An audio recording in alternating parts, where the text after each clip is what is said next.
Welcome to EPG Pathshala. I am Dr. Rita Chaudhary from the Department of Ancient Indian History and Culture, University of Calcutta. Our subject is Indian culture. Our paper now is from Polity and it aims to describe the theories regarding the state in early India. Now, it is important to know that there is no structured work explaining the theories of state in India. Now, in my previous module, I have talked about the important theories regarding the origin of state in early India. They include the theories of social contract, theory of divine origin of state, organic theory of state, and the Shoptango theory of state. In this module, we will be elaborating on each of the theories. Now, in my introduction, we will discuss about how we came about to analyze the theories of state. Now, origin and evolution of the state has been one of the predominant issues in political science. In fact, it has been the key concept in political science since the period of grand thinkers like Plato and Aristotle. In ancient India, thinkers like Bhishma, Narada, Brihaspati, Kautilya, Kamandaka have looked at the problem. On the basis of the writings of these Indian thinkers, we can detect four important theories regarding the origin of the state in ancient India. Now, the four important theories of state are theories of social contact, theory of divine origin, organic theory of state, and the Shoptango theory of state. Out of these four theories, the theories of contractual origin and the divine origin are more prevalent. I mean to say that they have been explained by numerous scholars on the basis of the data that is available to us. So, we will now go into the importance of the theory of social contact. The contract theory is the most extensively discussed theory of the origin of the state in ancient India. The reference to contact theory can be seen in the Buddhist texts like Digha Nikaya and the Mahavastu. The theory is also referred to in the Brahmanical texts like the Shanti Parvan and the Arthashastra of Kautilya. Here I want to stress on one important point, that more than the Brahmanical text, the Buddhist text gives a very clear exposition of the theory of social contact. We will see how. The first clear and developed exposition of this theory is found in the Buddhist canonical text Digha Nikaya, where the story of creation reminds us of the ideal state of Rousseau, followed by the state of nature as depicted by Hobbes. The story is stated by the Buddha to refute the Brahman's claim for precedence over members of all the other social classes. It is said that there was a time when people were perfect and lived in a state of happiness and tranquility. This perfect state lasted for ages, but at last the pristine purity declined and there set in rottenness. Differences of sex manifested themselves and there appeared distinctions of color. In essence, heavenly life degenerated into earthly life. Now, food, shelter and drink were required. People gradually entered into a series of agreements amongst themselves and set up the institutions of family and private property. But this gave rise to a new set of problems, for there appeared theft, and other forms of unsocial conduct. Therefore, people assembled and agreed to choose as chief a person who was the best favored, the most attractive, and the most capable. In return, they agreed to contribute to him a portion of their paddy. The individual who was thus elected came to hold in serial order 3 titles: the Mohashammato, one chosen by the whole people; the Khattiya, the lords of the field; and Raja, one who charms the people by means of dharma. This speculation made in the Digha Nikaya is the product of an advanced stage of social development when tribal society had broken up, given rise to clash of interests between man and woman, between people of different races and colors, and between people of unequal wealth. The idea was adumbrated in the middle Ganga plains and was the basis where paddy was the basis of the economy of the people. Political compact has developed in the Digha Nikaya not only lays a different type of emphasis on qualifications for election as king, but also clearly states the obligations of the 2 parties. The king has been assigned the task to punish the wicked people.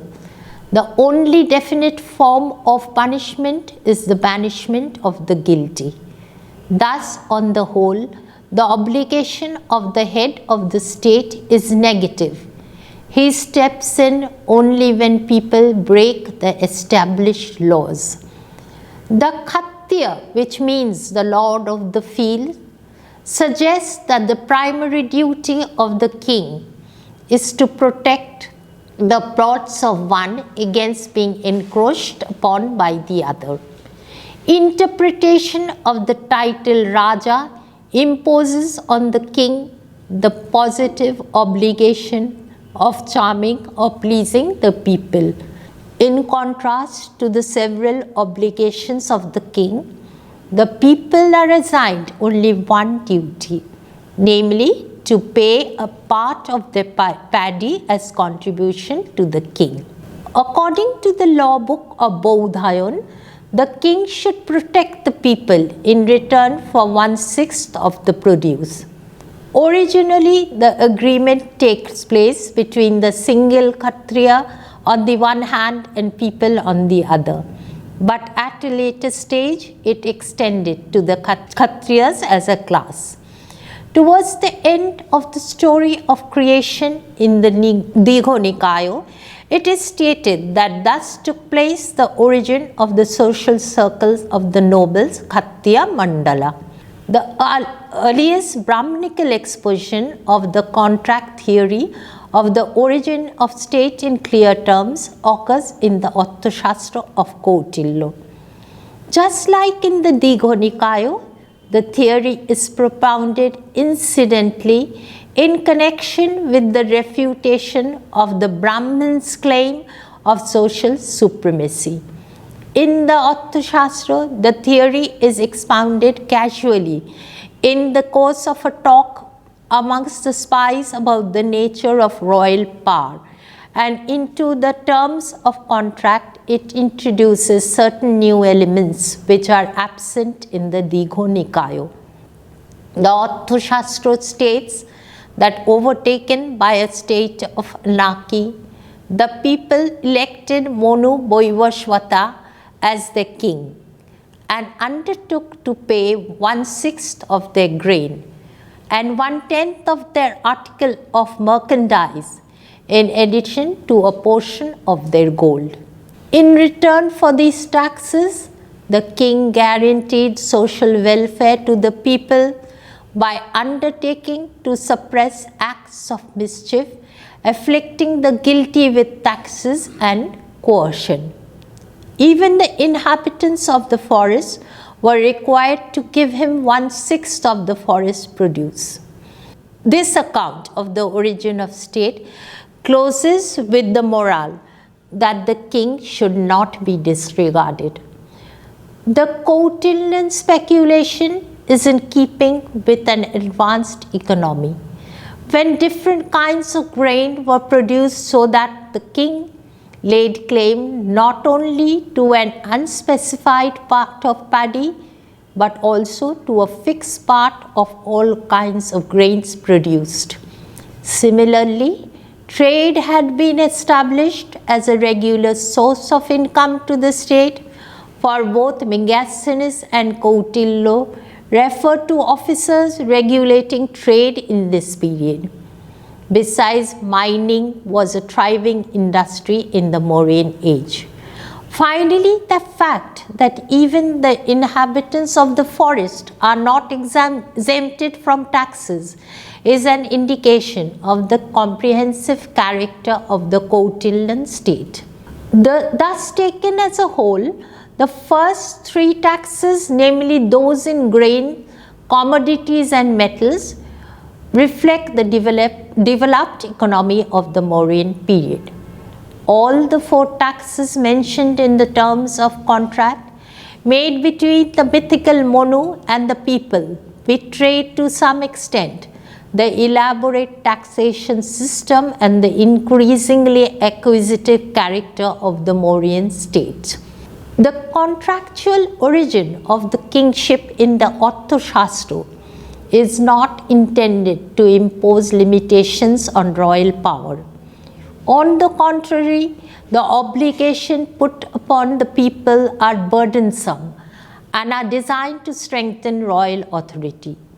This point is clearly brought out towards the close of the passage, which argues that the king who assures security and welfare to his subjects by eliminating wrongful acts through coercion and taxes should never be disregarded. Hence, Kautilya's contract theory is purported to buttress royal power like that of Hobbes, rather than to limit it like that of Locke. In Western political tradition, three philosophers, Hobbes, Locke and Rousseau, who are jointly known as contractualists, formulated the social contract theory regarding the origin of state. Contractualist philosophers start their description with the depiction of human nature. Based on this human nature, they make a description of the state of nature, which is a stage prior to the creation of the state. They claimed that the state is not a natural institution, but is created by a contract which suggests that the political authority is the result of mutual consent among individuals. Now, before we go on to the divine origin of the state, I would like to recapitulate some of the theories, the principles that had been given, expounded in the theory that I have already analyzed. Now, we have seen that there was a close correspondence between the theories enumerated by Hobbes, Locke and Rousseau in Western Europe and in India by our ancient writers. Now, there is so much affinity between the two theories that it is perhaps we can assume that as they had some kind of idea were being exchanged between the two, though we are not very sure about that, because Hobbes, Locke and Rousseau's theories are not completely congenial with the time of Kautilya, Monu, Arthashastra and all that. Now, the thing is that they both agree that there was a pre-state condition when people were living in harmony and in peace, because you must remember, because there was no property, no family, no selfish interests would divide the people. But as society developed, we find, say from the 6th century BC, when the 16 Mahajanapadas came into existence, That was a time when society, economy, polity developed simultaneously. Because there was property, there were disputes, there was family, there was some selfish interest. So based on this, there were disputes among the people, and we find that in the theory, a desire has been expressed that there must be someone in authority to resolve all the differences of opinion and all the disturbing activities that were going on. So what they did is that, according to both the scholars on both sides of in India and in Europe, that that some leadership was needed, and it came about through social and political contracts. Now we go on to the theory of divine origin. We analyze the importance of the theory. This is the theory of divine origin, is the most popular theory of the origin of the state in ancient India. Kingship was given divine sanction, and the king was considered not to be the representative of God, but himself a god who contained the power of important gods like Indra, Varun and Agni. According to A.L. Basham, you must be knowing about his famous book, The Wonder That Was India, the doctrine of royal divinity was explicitly proclaimed. The theory appears first in the epics and then in the law books of Manu. In the Mahabharata is mentioned the very ancient story of the first man, Manu, who combined the characteristics of Adam and Noah in the Hebrew tradition. The story tells that at the beginning of this period of cosmic time, when greed and wrath had disturbed human relations, men inflicted untold misery upon one another. As in the Buddhist legend, they agreed to respect each other's life and property, but they had no confidence in their contracts, and so they approached the high god Brahma to help them.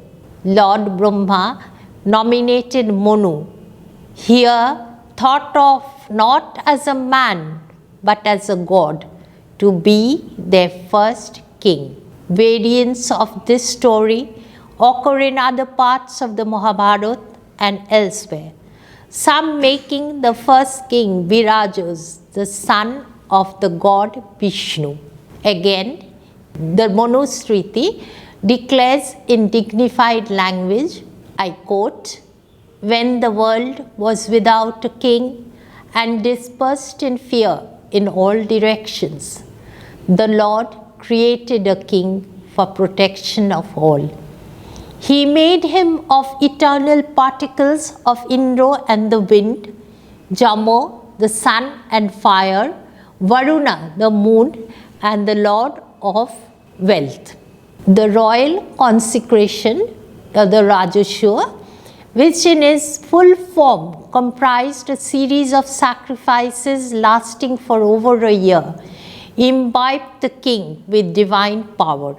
In the course of the ceremonies, he was identified with Indra, quote, because he is a Kshatriya and because he is a sacrificer, unquote, and even with the high god Prajapati himself. He took 3 steps on a tiger skin and was thus magically identified with the god Vishnu, whose 3 bases covered earth and heaven. The king was evidently the fellow of the god.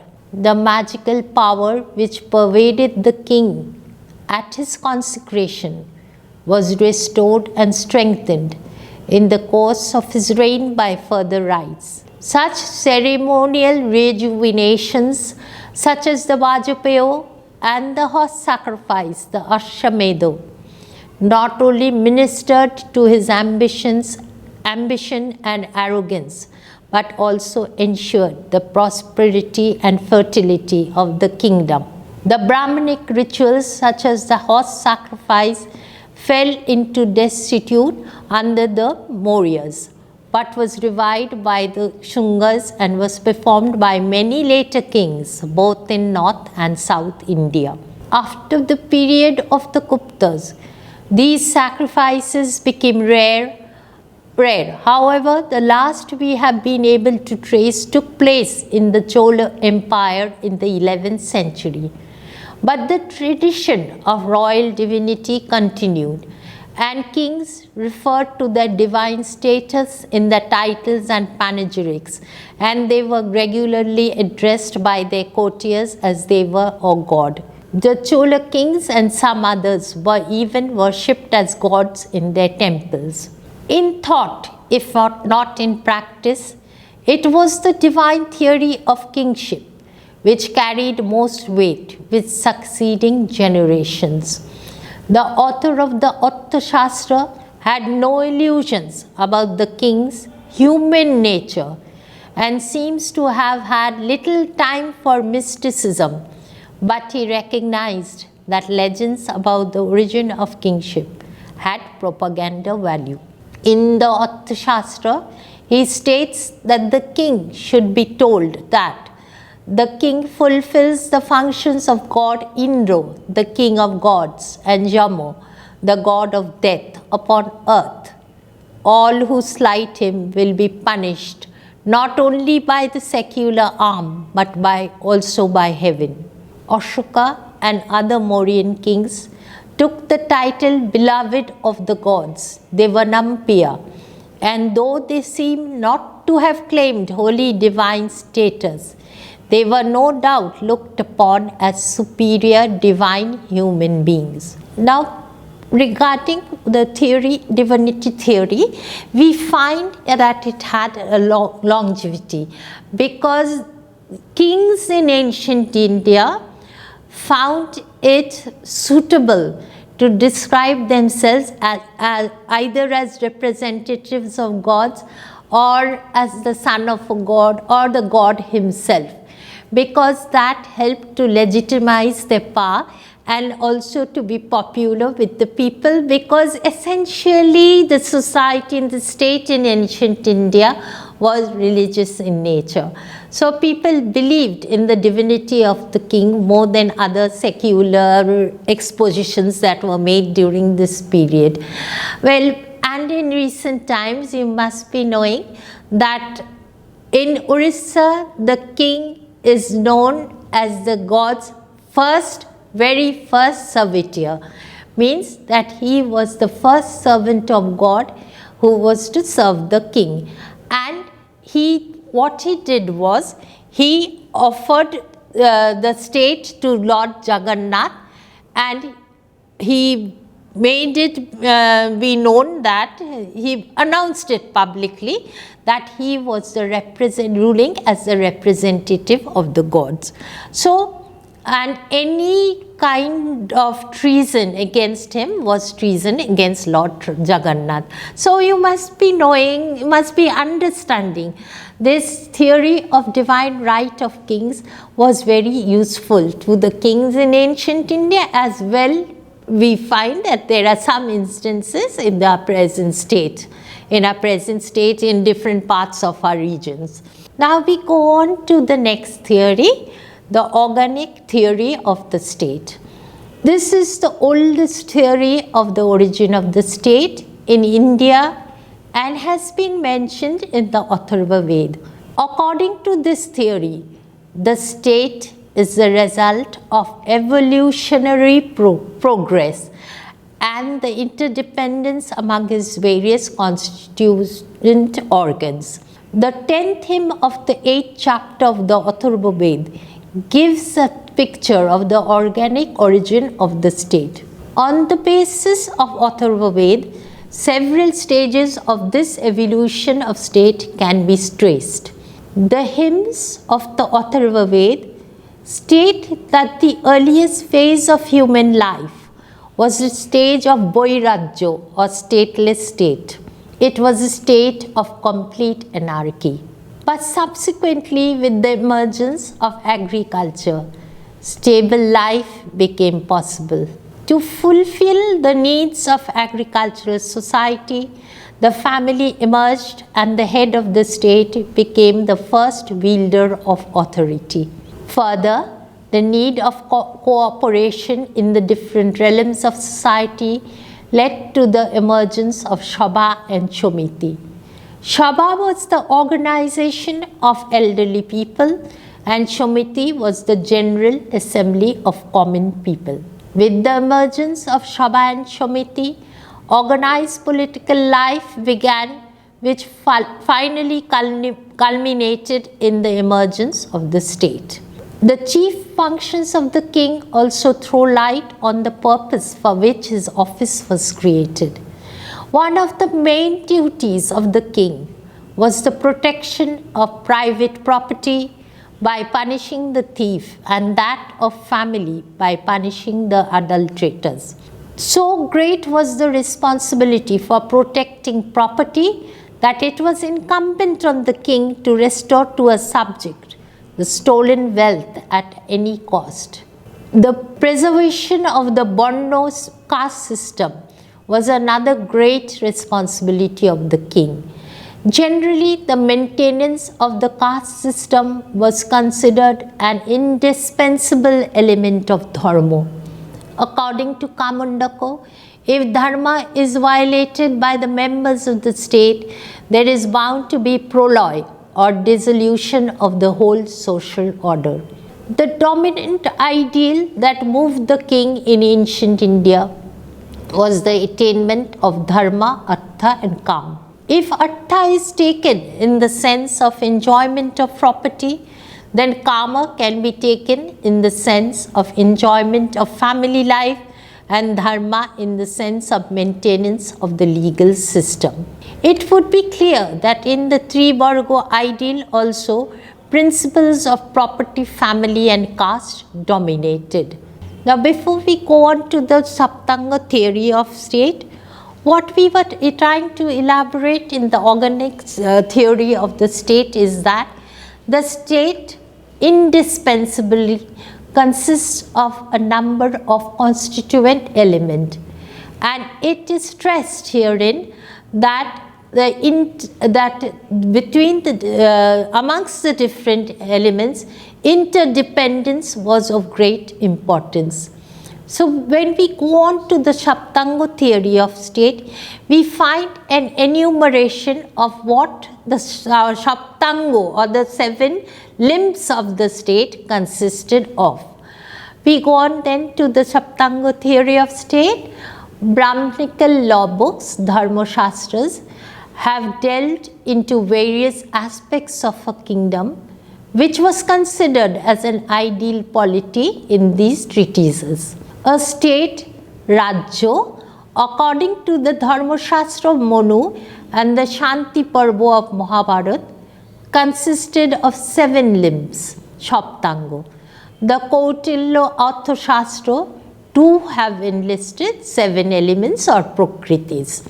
The 7 elements, the limbs consisted of the Shami, king or the head of the state, the Amatto, Mantri, minister or Sachiv, secretary, Janapada, populated territory, Durgo, fort or the fortified urban area, possibly the capital, the Kosho or the treasury, the Bolo, force or Dondo, rod, denoting the army, Mitro, friend or ally. According to the scheme, each preceding element is more important than each succeeding element.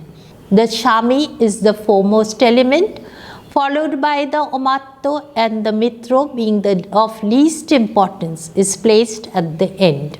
The graded importance of these elements is judged not in terms of their moral condition, but in the degree of their affliction under calamitous conditions or distress, that is Vaishono. The greater the degree of affliction of the element or limb by the calamity, the more is the importance of the Prakriti or Ango. The calamity affects the Shami more seriously than that affecting the Amatto. So the Shami is above the Amatto. Though the Shami is unanimously viewed as the most important limb of the body politic, each Ango or limb has a prescribed and specific function which can be rendered best by the specific Ango and not by any other limb. Obviously, this concept upholds that each and every limb, in spite of their graded importance, was indispensable and beneficial to 6 others. Now, it's very important to note at this juncture that this 7 Shaptango theory of state have been accepted by all the later theories, and we find in most of our texts on polity that the 7 elements have been given a place of great importance, because it has also been emphasized that each of the elements are dependent on one another to to make the state a successful institution, and without any one of these elements, a state cannot survive. Though there is a difference of opinion regarding which is the most important element, it must be noted here that Kosho or the treasury was regarded as one of the most important element by most of our theorists, because without the Kosho or the treasury, it is difficult to maintain all other elements intact. So, from all these theories, it must be noted that there were wide speculations among our Indian scholars, ancient Indian scholars, regarding what could have been the origin of such a long institution that endured for so long. So there were theories on social contract when they said that after living happily for some years, they could not survive that way because family and property had come into existence, and this led to disputes. Now, because of these disputes, people were forced to make contact with one another and set up the institution of kingship or the state. Now, again, there were theories who maintained that it was theory of divine origin that was most important, because we must remember that most of the texts were written on the basis of religious ideas and religious concepts. So they actually wanted to give the king a sense of divinity. They surrounded the king with a sense of divinity so that it was more wholly acceptable to the people. Now we have the organic theory of state, which is also very logical, because the state does consist of a number of elements, and we have to also recognize that they are all interdependent, because none of the elements can work independent, especially of all the other elements. And lastly, the Shaptango theory of state gives a great amount of emphasis to the existence of all the elements altogether, and to what kind of distress they may be subjected to, and if it so occurs that there is some havoc in the state, which will be affected first. So they have their idea of graded importance of the elements vary according to each theories, but there is a basis of fact in all of these theories. So we cannot accept one disregarding the others.